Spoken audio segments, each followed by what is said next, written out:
Maliennes, Maliens, mes chers compatriotes, hôtes du Mali,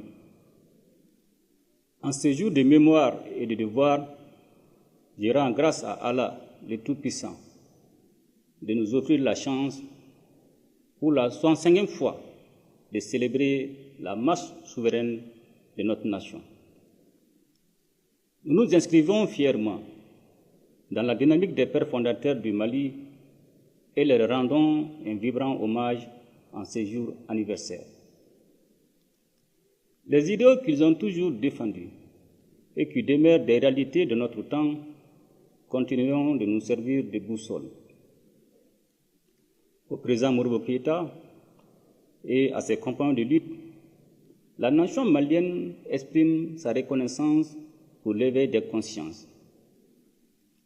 Mes chers compatriotes, en plaçant les forces armées et de sécurité au cœur de l'action gouvernementale, notre ambition commune est de disposer d'une armée autonome, capable d'assurer la défense souveraine du territoire national, de protéger les intérêts fondamentaux du Mali, de contribuer à la sécurité et à la stabilité régionale et internationale. Les récentes attaques lâches des groupes armés terroristes contre les civils innocents traduisent largement leur désarroi face à l'intensification de la pression des forces armées et de sécurité sur le terrain. J'invite les populations à ne pas céder à la désinformation de ces groupes sans foi ni loi.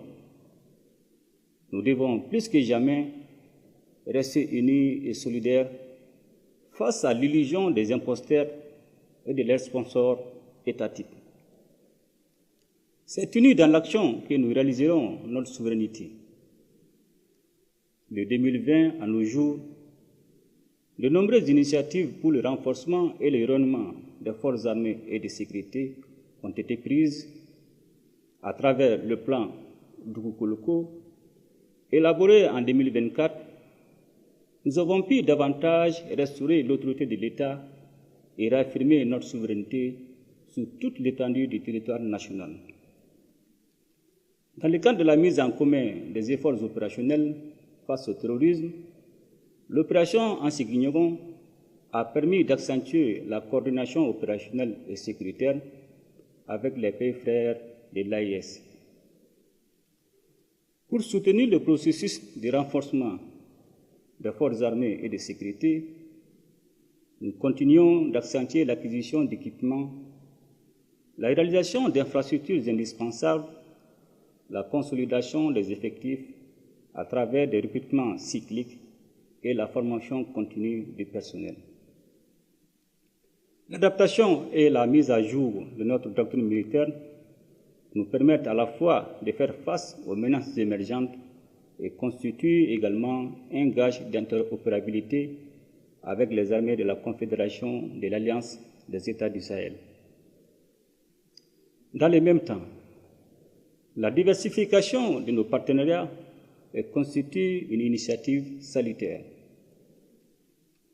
Mes chers compatriotes, au moment où nous célébrons le 65e anniversaire de l'accession de notre pays à la souveraineté internationale, je tiens à saluer les efforts constants de notre outil diplomatique pour faire respecter par un nombre croissant de partenaires les principes constitutionnels qui guident l'action publique et la politique extérieure du Mali.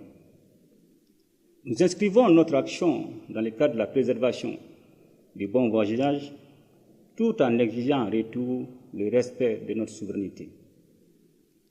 Par ce positionnement, nous prenons en notre compte les ruptures géopolitiques qui caractérisent le monde actuel. Mes chers compatriotes, depuis 2020, notre économie fait preuve d'une grande capacité d'adaptation et de résilience malgré les contraintes sécuritaires et géopolitiques. À ce titre, le Mali a poursuivi ses efforts dans le sens d'une gestion efficiente des finances publiques et de la préservation d'une trajectoire de croissance positive de l'ordre de 6% en 2025 contre un déficit budgétaire de moins de 2,7% attendu. Avec la mise en place de la plateforme Trésor Pays à la faveur de la digitalisation, les recettes publiques issues des services digitalisés ont connu une augmentation significative. Mes chers compatriotes, je ne saurais passer sous silence la question énergétique qui a longtemps alimenté les débats publics. Grâce à la participation patriotique du peuple malien au fonds de soutien aux infrastructures de base, la fourniture d'électricité s'est améliorée. Les centrales solaires de Safo, Sanankourouba et Tchakadougou avancent de manière satisfaisante et la création de l'Agence nationale des énergies renouvelables constitue une réforme majeure pour relever le défi du mix énergétique. Mes chers compatriotes,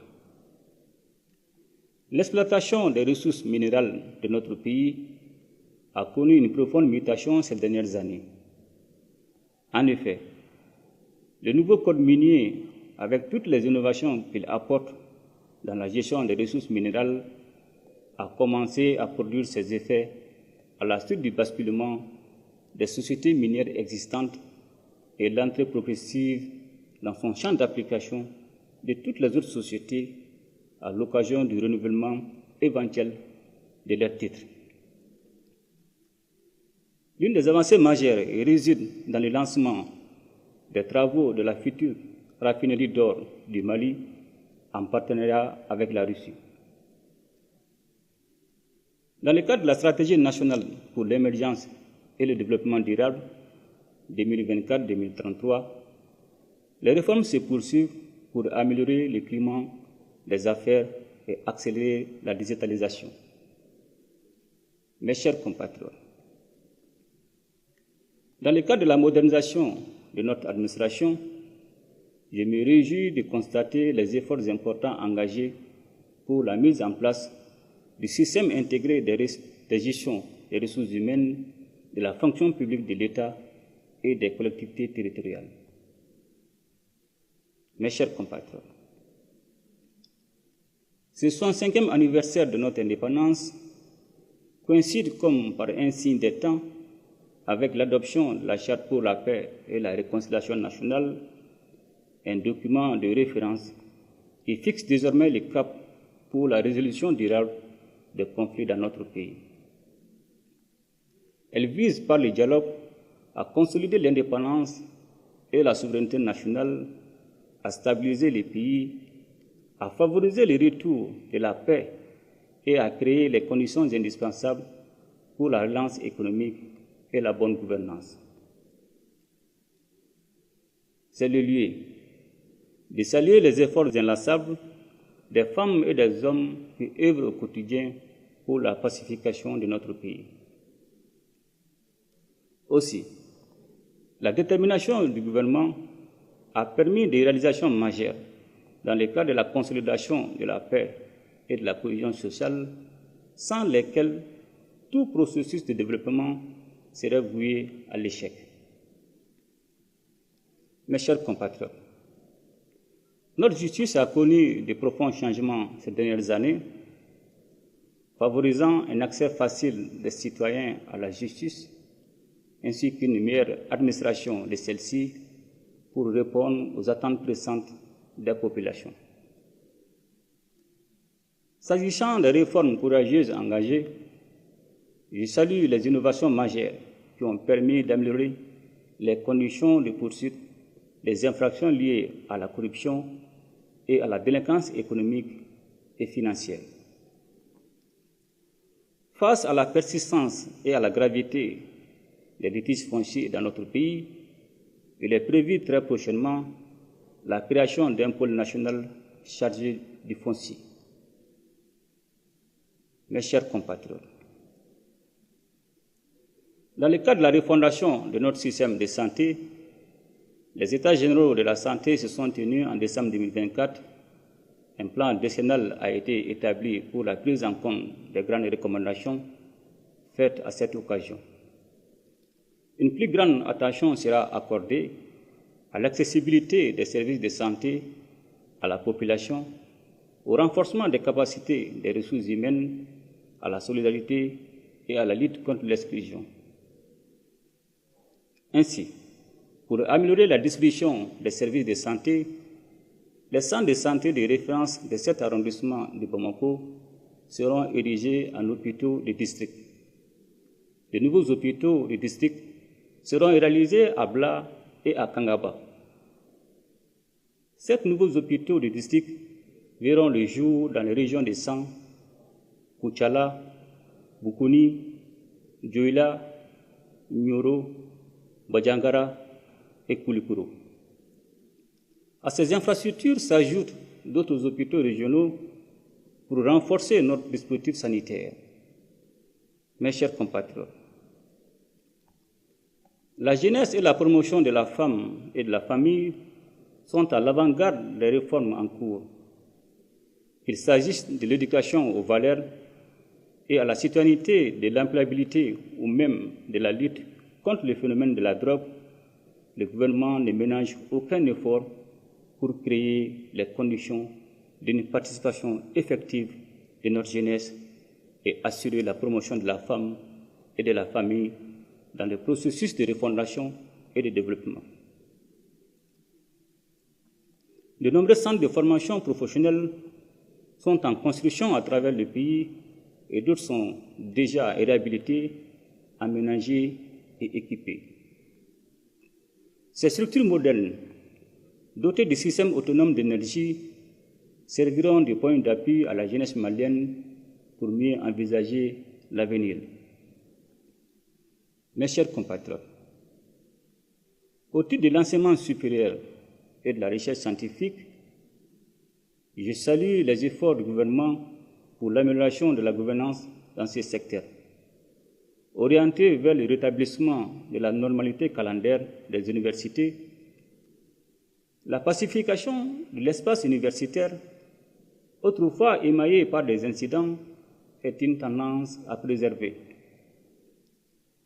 La création des universités dans les régions constitue un projet ambitieux pour continuer à développer les services publics de l'enseignement supérieur afin de répondre aux défis actuels et futurs de notre nation. D'autres universités comme celle de Bajangara, Kayi, Gao et Tombouctou sont en cours d'opérationnalisation. Le Centre d'intelligence artificielle et de robotique CIAR Mali, dont les travaux de construction se poursuivent, a déjà inscrit ses premiers apprenants. L'année 2025, déclarée année de la culture, a permis de valoriser notre patrimoine et de soutenir les acteurs culturels, les artisans et les artistes. Dans le domaine de la communication et du numérique, le gouvernement agit pour renforcer les infrastructures, réduire les coûts et sécuriser les télécommunications. Les opérateurs doivent poursuivre l'identification des abonnés pour renforcer la sécurité nationale. À l'endroit des Maliens établis à l'extérieur, un cadre de concertation a été institué pour renforcer l'unité et la solidarité tout en facilitant le dialogue avec le gouvernement. Tout en saluant l'engagement et la résilience du peuple malien aux côtés des autorités de la transition à cette phase décisive de notre histoire commune, je souhaite à toutes et à tous une bonne et heureuse fête de l'indépendance. Ensemble, nous ferons le Mali Koura, qu'Allah bénisse le Mali et protège les Maliens. Je vous remercie.